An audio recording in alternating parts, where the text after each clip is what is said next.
What's up you guys, Lemtex here. Today I'm doing a review of the Marvel Legends Spider-Man White Rabbit from the Goblin Build-A-Figure. So there's a nice picture on the side, picture of the figure on the back, a read-up, and the rest of the wave. So I've reviewed all of these.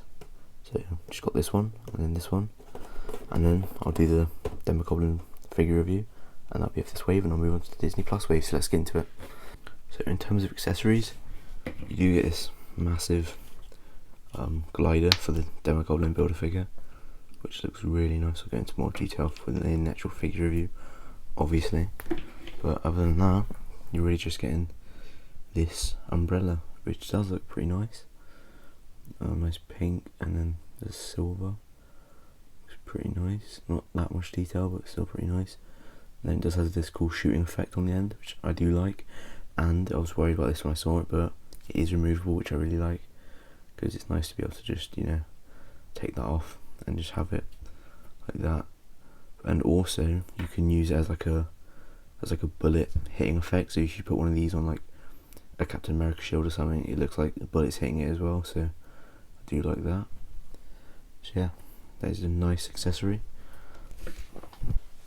One thing I have already noticed which is a bit annoying is these legs are already quite wobbly. I don't know if you can kind of tell, but they are quite wobbly. Look at that one moving quite a lot, which is a bit annoying. Might be able to use a sort of hairdryer to stiffen them up a bit, so it's not too much of an issue, but it's a bit annoying. So yeah, next up, I'll show you this umbrella piece, and just pull it in the hand. Kind of hard to get it to do, but there we go. That looks pretty good. You should take this piece off. Looks pretty nice. I'm not sure, just looking at it, seems like it'd be kind of difficult to get her in a sort of shooting position, just as the hands don't really work. I guess you could sort of do this, and then have her like that, but again, I'm not really sure how well that works. Just do this bit. Yeah, it doesn't look too bad.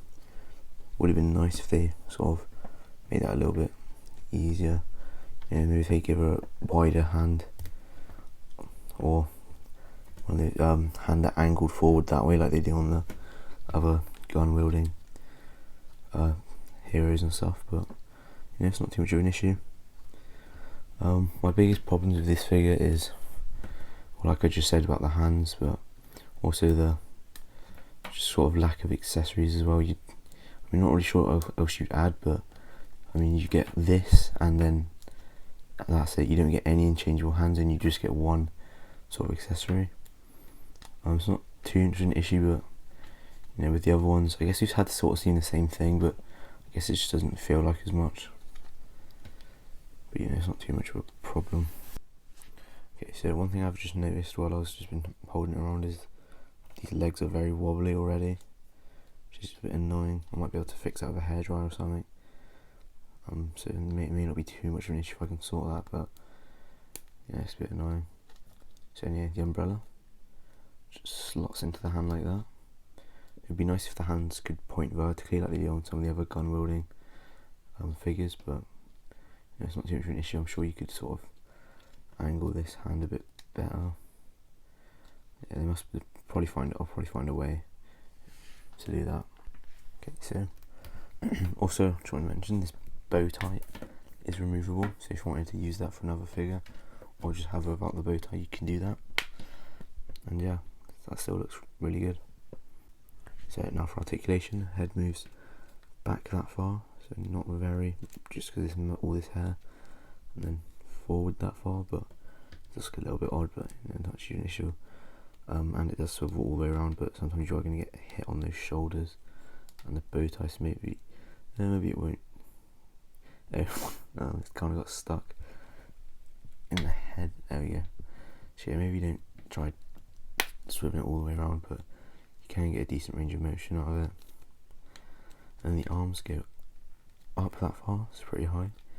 We do only get a single bend at the arm, which is a bit frustrating because it only bends that far. But you also get full wrist swivel, hinges forward that far, backwards that far. You get ab swivel there, but it's quite stiff on mine. And then the ab crunch is not really there, it doesn't really do much. You can sort of get it to bend back a bit, but not really much forward because of all the detail on it. And then the legs go out that far. You get a thigh swivel all the way around, and then you get a double joint in the knee, boot rotation, and the feet hinge forward that far, back that far, and you do get an ankle pivot. So overall, there's not really too much to say about this figure. It's really nice to just have another Spider-Man villain in the collection. Also, I just really like the detail on it. Just, you know, all this on the watch and on the hair and everything. Looks really nice, and I really like the design as well. I think it works very well. So there's not really that much to say about it overall.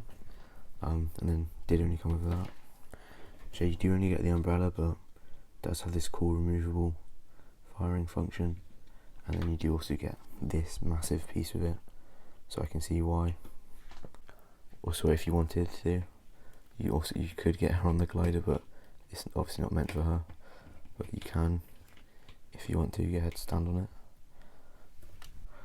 So there we go. If you want to do that, you can. But just lean forward a bit because of these legs. But yeah, you can if you wanted to, but you know, it's not really accurate. Now it's time to do some comparisons. So first of all, here she is next to Spider-Man, because she's Spider-Man villain. This is an MCU Spider-Man. I still can't get my hands on a classic comic Spider-Man. There's two of the retro collection ones, the retro carded ones. I can't get them anywhere, they're very hard to find. So that's quite annoying, but I'm just going to have to stick with the MCU until I can grab one of those. But yeah, I think they still scale pretty well together. Actually, I mean, they didn't really scale well. Like, I mean, in terms of like width they do, but in terms of height, she's a lot taller than him, and I haven't really read much of her in because she's not the most. She's a bit of an obscure villain, but I still think she wouldn't be that much taller than him because MCU Spider-Man is pretty short. So next, here she is next to another, I guess, animal-based Spider-Man villain. It's the Black Cat from the Amazing Spider-Man 2 wave, although it's a comic figure, it's not a movie figure or anything. So they do fit well together. Now let's get into some posing.